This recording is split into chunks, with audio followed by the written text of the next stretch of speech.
बिना कंपनी का बिना हम कुछ नहीं, हमारी बिना कंपनी भी कुछ नहीं है। हमें नहीं करेंगे काम, कंपनी किसका करेगा? स्टाफ वालों से करवाएगा क्या? कराए दे। अगर कंपनी नहीं रहेगा हम कभी कहाँ करेंगे? एक दूसरे से हम जुड़ा हुआ है। या वर्कर पे भी सब कुछ करना आता, नहीं तो दिल्ली वाले संसद भवन में तोड़ेंगे जाके जब योगी मोदी आएगा और जब उसकी समझ में आएगी। यहाँ पे लोगों को उठाया, 4 लोगों को वहाँ NCZ से उठाया कल, और डंडा भी वहाँ NCZ पे शाम के 4:30 बजे बजाया है। और इधर तो बजा ही रहे इंडिया टीवी तरफ। मैं सरकार से ये कहना चाहता हूँ, एक देश एक कानून है, तो हरियाणा में का ग्रेड अलग है, उत्तर प्रदेश का क्यों अलग है, गुजरात का अलग है और महाराष्ट्र का अलग है? ऐसा क्यों है? दुर्व्यवहार क्यों कर रही है सरकार?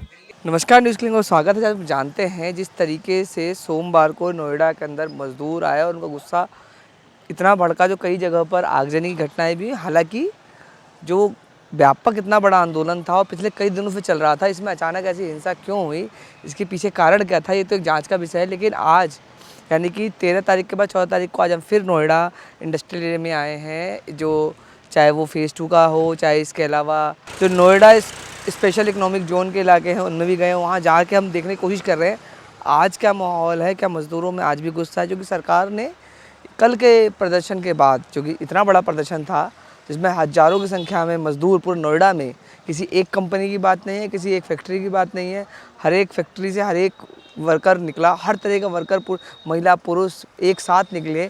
और मुख्य मांग सिर्फ इतनी थी, उनका वेतन जो है बहुत ही कम है, बेहद जीने लायक से भी कम है। 11,000 रुपये न्यूनतम वेतन है, इसको बढ़ाए कम से कम 18,000 किया जाए। उसके अलावा उनके बोनस और बाकी मानदेय जो हैं उसको भी दिया जाए। इन मांगों को लेकर आंदोलन था। तो सरकार ने इसके बाद घोषणा करी है कुछ, उन घोषणाओं का क्या असर है? सरकार ने कहा है जो न्यूनतम वेतन जो है अनस्किल्ड लेबर का, वो 2300 कुछ रुपये बढ़ाया जा रहा है, जबकि जो स्किल्ड लेबर है उनका 2900 रुपये के आसपास बढ़ाया जा रहा है। यानी कि मान के चलिए जो अब अनस्किल्ड लेबर है उसको 13,000 रुपये मिलेगा, जिसको पहले 11,000 मिल रहा था, और जिनको पहले 13,000 के आसपास मिल रहा था, स्किल्ड लेबर वर्कर है, उसको 16,000 रुपये मिलेंगे। तो ये अपने आप में बहुत बड़ी तो नहीं है, क्योंकि आज भी दिल्ली NCR में 12,000 से 15,000 में जीवन जीना बड़ा मुश्किल है, खासकर आज के दौर में जब इतनी महंगाई है। तो क्या इसका असर है? और सरकार ने जिस तरह से पुलिस ने एक्शन लिया, पुलिस मुस्तैद हुई है, उसका क्या असर है वो जानने के लिए हम नोएडा सेक्टर में अलग अलग इलाकों में जा रहे हैं, देख रहे हैं। तो हमने कई जगहों पर जब ये देखा और पाया, जब इलाकों में हम नोएडा के अंदर आए हैं कई जगहों पर, जहाँ मदरसन फैक्ट्री है, जहाँ पे कल हिंसा की शुरुआत बताई जा रही है, या उसके आगे डिक्शन कंपनी वाला इलाका जो है फेज़ 2 में ही, जब वहाँ पर हम लोग गए तो एक चीज़ बहुत कॉमन है, नोएडा में घुसते ही आपको पता जाएगा इस इलाके के अंदर जो यह माहौल तनावपूर्ण है। मज़दूर आ जरूर रहे हैं, फैक्ट्रियों गेट बंद हैं, फैक्ट्रियों पर ताले लगे हुए हैं, फैक्ट्री बंद कर दी गई हैं आज, और पुलिस हर चौक चौराहे पर मुस्तैद है, रैपिड एक्शन फोर्स है। कई जगहों पर हमारे सामने ही जो मज़दूर कहीं आ जा रहे थे, क्योंकि मज़दूरों को पता नहीं आज फैक्ट्रियाँ बंद है, तो कई मज़दूर काम पर जाने के लिए भी जा रहे थे, तो पुलिस कई जगह उनको रोक रही है, ना रोक नहीं रही है, बशर्ते कई जगह तो उनके साथ हिंसा कर रही है, मारपीट करते हुए भी है, और कई जगह तो हमको वीडियोग्राफी करने से रोका भी गया। और इसीलिए कई जगह आपको उसकी फुटेज नहीं भी दिखेगी, पुलिस इस तरह की फुटेज वो बाहर नहीं आने देना चाह रही। एक स्थिति तो ये साफ तनावपूर्ण है। इसके अलावा कई जगहों पर जो मज़दूर कल प्रदर्शन में शामिल थे उनकी गिरफ्तारियां हुई हैं। उनकी गिरफ्तारी होने के बाद उनको कहाँ रखा गया, उनके परिजनों को भी जानकारी नहीं है। तो अभी चलते हैं अंदर, आपको मज़दूरों से, जो मज़दूर कुछ मिलते हैं सड़कों पर, उनसे हमने क्या बात करी है वो आप सुनिए। हम दंगा फसाद करने नहीं आए हैं, हम लोग कंपनी में काम करने आए थे। आज भी कंपनी के हमने बताया नहीं, ये कंपनी छुट्टी है, हम लोग आ गए। अभी कुछ बता नहीं रहे, हम लोग यहाँ खड़े हैं चुपचाप। कितने दिन की छुट्टी है? कितने दिन की छुट्टी है? कोई अवकाश का हमें सूचित नहीं किया गया है। अब बताओ, हम जैसे ड्यूटी के लिए आ रहे हैं, हमें पता नहीं, कंपनी में नोटिस भी नहीं लगा है कि बंद है, ना कोई फ़ोन कॉल आया है, तो कंपनी आए, हम कंपनी बंद है, तो अब हम यहाँ बैठे हैं ना, तो क्या करें? अब पुलिस वाले आए, हमें मारें उठाएं, तो गलत है कि नहीं? तो हमें भी एक्शन लेना पड़ेगा। फिर जो हमारे बस में होगा वो हम लोग भी करेंगे। पुलिस इस तरीके से व्यवहार कर रही है, जनता जैसे हम यहाँ बैठी हुई है अपनी हक के लिए लड़ाई कर रही है, पुलिस आती है, धमकाती है, भगाती है, क्योंकि रिश्वतखोर पुलिस है, वो खा के बैठी हुई है। जो रिश्वतखोर है, लाठी चला रही है वर्कर के ऊपर। क्यों चला रही भाई? क्यों चला रही है? अपने हक के लिए, हमारे लिए क्या हम मांग नहीं सकते हैं? तुम अपनी डिमांडें रख सकते हो, मांग सकते हो सरकार से, तुम्हारी डिमांडें पूरी होती है। तो ये सरकार हमारी इन पुलिस वालों को खरीद के बैठा रहा है। जो भी है ये हमारे ऊपर अत्याचार ना करे। पुलिस वाले जो भी हैं, हम जो कर रहे हैं किसी से हमें वो नहीं है, हम अपना मांग कर रहे हैं तुम भी अपना काम करो, खड़े रहो, कोई दिक्कत नहीं है। 8 दिन से हड़ताल चल रही थी, जब कोई तोड़फोड़ नहीं हुई। जब कल पुलिस वालों ने पहले लाठी चार्ज की, उसके बाद में जब जिस पे डंडा पड़ रहा है उसे गुस्सा तो आएगा, ऑटोमेटिक गुस्सा आएगा। गाली दे रहे हैं, गंदी गंदी लड़कियों को मार रहे हैं, लेडीजों को मार रहे हैं, तो कब तक कोई देखेगा? तो एक्शन तो लेना पड़ेगा। तो उधर से भी लिया गया, इधर से भी लिया गया। देखिए सर, जो हमारा सरकार से बजट बढ़ के आया वो हमें क्यों नहीं मिल रहा, ये क्यों नहीं मंजूर कर रहे हैं कंपनी वाले? हमारा 20,000 का जो भी 21,000, 20,000, 18,000 जो भी बजट आया आगे सरकार से बढ़ के, तो ये क्यों नहीं देती? हमें 12,000 मिल रहा है यहाँ पे। 12,000 में हम रूम किराया 4500 रुपये रूम किराया भर रही हूँ, बच्चे को पढ़ा रही हूँ, तो उसमें 12,000 में हम कितना अपना खर्चा चला लेंगे सर? तो हमारा जो सरकार से बजट आया क्यों नहीं मिल रहा सर? हमको मिलना चाहिए ना। जब हरियाणा में, दिल्ली में सैलरी बढ़ गई तो इधर नोएडा में क्यों नहीं बढ़ रही है? हमें जो अभी भी जो न्यूज़ पे हमने अभी देखा है, जो बढ़ के चली आ रही, वो भी नहीं चाहिए। अभी जो न्यूज़ पे दिखा रहे हैं 13,690, वो भी नहीं चाहिए।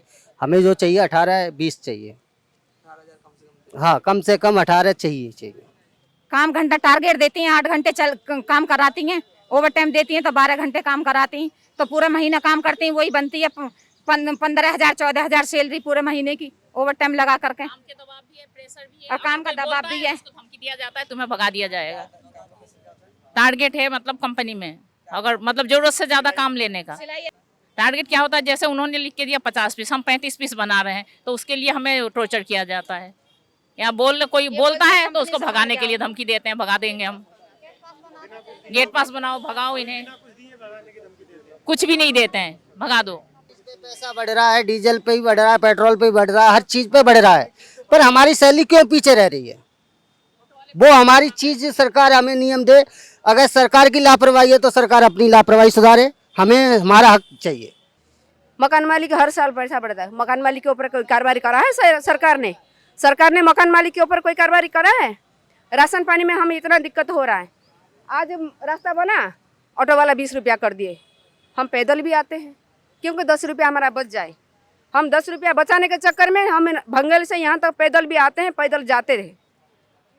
क्यों 10 रुपया हमें आराम करके आना नहीं पड़ता है क्या? हमारी बजट नहीं बनता, क्या करें बताओ?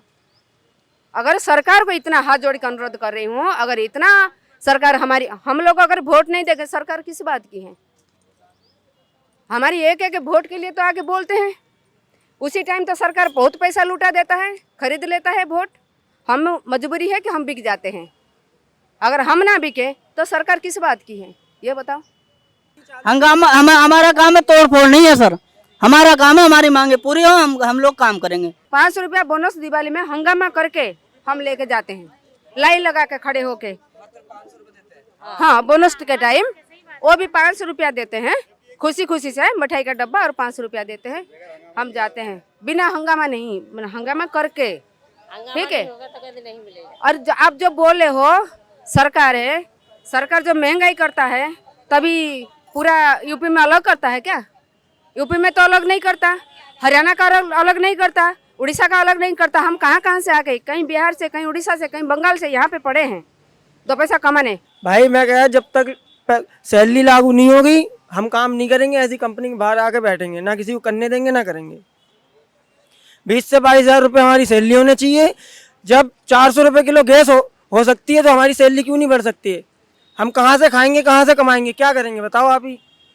और आप कह रहे हो सरकार ने 11,000 रुपये लागू करा हेल्पर की 11,000 रुपये लागू नहीं है। हरियाणा में देख के आओ, सैलरी 18,000 से ऊपर बढ़ चुकी है। बढ़ी है कि नहीं बढ़ी आप बताइए, तो यहाँ क्यों नहीं बढ़ रही है फिर? अपने मांग हम रखे हैं। अगर योगी सरकार को ये दिख रहा है बंदों का क्या परेशानी है, क्या है, बच्चों स्कूल में फीस बढ़ जाता है, स्कूल वालों के लिए तो कोई कार्रवाई नहीं होता है, रातों रात राशन पानी बढ़ जाता है, हमें तो कोई नहीं बोल पाते हैं। जो भाई चाहे पेट काटे, हम पेट काटते हैं तभी हमारा गुजारा होता है। क्यों नहीं बढ़ रही है? कंपनी वाले कह रहे हैं हम बढ़ाएंगे नहीं, करना है तो इतने में करो। अभी तक ओवर टाइम नहीं दिया कंपनी वालों ने हमारा। ये कौन सा मतलब बनता है? 14 तारीख होगी आज। जो भी हमारी सुनाई करेगा उससे निवेदन है कि हमारी ये सुनाई जल्द से जल्द की जाए। हमें बैठने से कोई फायदा नहीं है। हम मालिक के साथ में, देखो हमारे बिना मालिक नहीं, मालिक हमारे बिना नहीं। हमें काम करना है, हम काम करने के लिए आए हैं। लेकिन यहाँ पे देखा है तो फैक्ट्री बंद है, लेकिन इसका भी कोई नोटिस नहीं दिया गया, किसी ने नहीं बोला। ओटी डालना चाहिए। 7 तारीख को सैलरी डाली गई है, अभी तक ओटी नहीं डाली गई। ये कौन सा नियम है? कौन सी कंपनी का नियम है? तरीका है? अब ये लोग सरकार वहां से दे रही है, हम लोगों में कितने लोग ऐसे हैं पढ़े लिखे नहीं है, अब काम करना जानते हैं, बेचारे मजबूरी में काम कर रहे हैं। किसकी क्या परेशानी किसी को नहीं पता, जिसके घर में जो बीत रही है किसी को ऐसे वैसे तो पता नहीं है। अब उन्हें तो इतना पता है, जो 30 पीस निकल रहा है उसके लिए बोलते हैं 60 पीस चाहिए, देना है तो दे, नहीं तो जा। अब वो मजबूरी में करता है बेचारा, टॉयलेट नहीं जा रहा, पानी नहीं पी रहा, कर रहा है, फिर भी नहीं हो पा रहा। रो देती हैं लेडीजें, फिर भी उनको कोई सुनवाई नहीं होती, कोई भी। सैलरी बढ़ा देंगे, हमें सैलरी के मालिक आके बोल देंगे सैलरी बढ़ चुकी है, हमें विश्वास है, हम काम करने लग जाएंगे। क्यों नहीं है विश्वास? नहीं बढ़ेगी तो काम कोई नहीं करेगा। जैसा कि आपने वीडियो में सुना भी, जो मजदूर सड़कों पर हैं उनकी आज भी वही मांगे हैं, जो मूल वेतन जो है उनका वो बढ़कर मिले। इस तरह महंगाई है उसके हिसाब से कम उनका वेतन 20,000 रुपये के आसपास हो, जिससे उनका घर का गुजारा चल सके, क्योंकि आज के समय में महंगाई इतनी है जिसमें जीवन जीना मुश्किल है। हालांकि सरकार ने जो अभी बढ़ाया है न्यूनतम वेतन, नोएडा में सरकार ने आदेश दिया है, उसका इम्प्लीमेंटेशन अभी उसका भी नोटिफिकेशन फैक्ट्री मजदूरों के पास नहीं आया है। उम्मीद है ये देर शाम तक आ जाएगा। जब एक बार आ जाएगा तो उसका होता है मजदूर थोड़े से शांत हों, और सरकार लगी हुई है किस तरीके से इस आंदोलन में मजदूर का जो गुस्सा है उसको कम किया जाए। लेकिन बड़ा सवाल यही है, जो हिंसा हुई क्यों और इस हालात यहाँ तक क्यों पहुँचे, इसकी जिम्मेदारी किसकी है? जो कि मजदूर पिछले 8 दिनों से लगातार सड़कों पर है और यही मांग कर रहा है, बहुत मूल मांग कर रहा है। और यह बहुत लंबे समय से ट्रेड यूनियन आंदोलन की मांग रही है। जितना न्यूनतम वेतन दिल्ली का है उतना न्यूनतम वेतन पूरे दिल्ली एनसीआर में किया जाए, यानी कि नोएडा, फरीदाबाद, गुड़गांव, क्योंकि हर जगह की स्थितियाँ एक जैसी हैं। लेकिन इन मांगों को सरकार ने लगातार नकारा। उसके बाद जब मजदूरों को गुस्सा फूटा, मजदूर इतने समय तक सड़कों पर उतरे, सरकारों ने उनकी मांगों पर ध्यान नहीं दिया। लेकिन अंततः जब कल वो हिंसा होती है, उसके बाद से जो पूरा वातावरण है नोएडा का बदल जाता है। पुलिस पूरी तरह से एक्टिव होती है और सरकार पे भी दबाव पड़ता है। सरकार उसका एक कमेटी बनाती है, एक कमेटी बनाने की बात करती है, हाई पावर कमेटी, जिसके अंदर 5 मजदूर संगठन के लोग होंगे।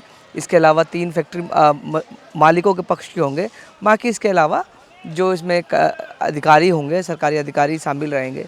कुल मिला के 12 लोगों की सदस्य कमेटी बननी है। ये वो उस कमेटी के अनुसार पर ये सारे काम होंगे। और अभी सरकार ने 21% यानी कि 21% जो न्यूनतम वेतन है उसकी बढ़ोतरी की घोषणा करी है। वो कहने को 21% है, लेकिन अब देखेंगे उसको तो मजदूर जो मजदूर अधिकतर मजदूर जो यहाँ पर काम कर रहा है, जो 11,000 रुपये के आसपास था, उसका वेतन बढ़कर 13,000 रुपये के आसपास हो जाएगा। यानी कि 13,000 में सोचिए दिल्ली एनसीआर में रहना कितना आसान, कितना मुश्किल है। अब आते हैं जो कल के बाद से जिस तरह से एक्शन होने ताबड़तोड़ शुरू हुई है। जो यहाँ की कमिश्नर हैं लक्ष्मी सिंह, उन्होंने बयान दिया है। जिस तरीके से उनका साफ कहना है, आंदोलन बहुत व्यापक था। उनके हिसाब से 83 जगहों पर 80 से अधिक जगहों पर प्रदर्शन हुए, जिसमें 42,000 से ज़्यादा मजदूर सरकारी आंकड़ों के मुकाबले सड़कों पर थे। और मात्र एक उनके हिसाब से 2 जगहों पर हिंसा घटना हुई। उसके अलावा बाकी जगह प्रदर्शन शांतिपूर्ण ढंग से रहा। तो ये मोटे तौर पर सरकार भी मान रही है, प्रशासन भी मानता है, आंदोलन मूलतः शांतिपूर्ण रहा है। कुछ जगह जरूर हिंसा हुई है और इसके पीछे वो जो कारण बता रही है, जो बाहर से लोगों ने उकसाया, भड़काया और साजिश जाएगी। आमतौर पर हमने देखा है प्रशासन लगातार इस तरह की चीज़ें करता है। जो मजदूरों कोई भी आंदोलन जब उग्र हो जाए, उसके पीछे कोई हिंसक तत्व को जोड़ के पूरा आंदोलन के सिर दबाया जाता है। वही आज नोएडा में हमको देखने को साफ तौर पे मिल रहा है। नोएडा के अंदर फैक्ट्री मालिकों ने मजदूरों के आने से पहले ही आज फैक्ट्रियाँ अपने या कारखाने बंद कर दिए। मजदूरों को बताया नहीं छुट्टी है और ऐसा माना जा रहा है शाम तक इसकी घोषणा हो जाए, आंदोलन थोड़ा लोगों का गुस्सा शांत हो जाए, उसके बाद फिर आगे कार्रवाई हो। और इस बीच में पुलिस ने एक तरफ से पिक्टिंग करनी शुरू करी है। सोशल मीडिया के मीडिया फुटेज और जो उनके फ़ोन की जो हैं उनसे लोगों की फ़ोटो आइडेंटिफाई करके उठाना शुरू किया है। बड़ी संख्या में छापेमारी हुई है और सीपी के अनुसार ही, सीपी लक्ष्मी सिंह के अनुसार, जो फेज़ 2 थाने में अभी भी मौजूद हैं, जहाँ पीछे खड़े हैं, उनके मुताबिक 300 से अधिक लोगों की गिरफ्तारियाँ हुई हैं, 7 FIR हुई हैं और उनका कहना है अभी और गिरफ्तारियाँ होंगी। और बहुत सारे मजदूर जिनसे हमें मिले हैं, उनके परिवारों से हमने बात करी है। वो हालांकि कैमरे पे बहुत सारे परिवार नहीं बात कर पाए, नहीं बात करना चाहते हैं, क्योंकि एक डर का माहौल भी है। उन्होंने बताया उनके परिजन गायब हैं, उनको बताया नहीं जा रहा गिरफ्तार है। वो थाने भटक रहे हैं, कोई कासना, कोई डासना या गाजियाबाद जैसे डिस्ट्रिक्ट कोर्ट्स, कोई कहीं अलग अलग जगह। जब मयूर बिहार फेज़ 2 के पुलिस स्टेशन पे आए, हमारे सामने ही 2 गाड़ियों में 20 से अधिक नौजवान, अधिकतर वो नौजवान थे जिनकी उम्र 20 से लेकर 30-35 के बीच में रही होगी, उनको PSC के जवान भर कर लाए और उनकी रिकॉर्डिंग हमें नहीं करनी देगी। हमारे कैमरे को बंद करा दिया गया पहले। और जैसे कि जानते हैं, पुलिस चाह ले तो क्या होता है, उसके बाद उनको लाइन लगा के थाने के अंदर ले जाया गया। और जितने पुलिस वाले, जैसे आपने देखा होगा क्रिकेट मैदान पे जब कोई किसी बड़े प्लेयर का रिटायरमेंट होता है तो सारे बैट्समैन बल्ला लेके खड़े होते हैं उनको ऑनर करने के लिए, ऐसी गेट पे पुलिस की जो है नौजवान सिपाही पीएससी के वो प्लास्टिक की बेत लेके खड़े हैं। जैसे ही मजदूर अंदर जा रहा है हर पुलिस का नौजवान उन पर वो बेतें बरसा रहा है। कि देखना ये बहुत भयावह था जिसको हमने अपनी आंखों से देखा, लेकिन उसको पुलिस ने हम रिकॉर्ड नहीं कर पाए, इसलिए आपको विजुअल दिखा नहीं पा रहे हैं। स्थिति आंदोलन में जो कल हिंसा हुआ, और हिंसा किसी भी आंदोलन को दबाने का मूल कारण होता है, हिंसा किसने करी, क्यों हुई, उसकी जांच सरकार करेगी। लेकिन सबसे बड़ा सवाल इस हिंसा में, इस आंदोलन को यहाँ तक पहुँचाने में क्या यहाँ का स्थानीय प्रशासन और सरकार जिम्मेदार नहीं है? क्योंकि मजदूर पिछले कई दिनों से ये मांग कर रहे हैं, जो वादे आप आज कर रहे हैं, जिस तरह से आप बात कर रहे हैं आज, आपने पहले शुरू क्यों नहीं किया? पहले उनकी बातें क्यों नहीं मानी? क्यों इन मांगों को लागू नहीं कराया?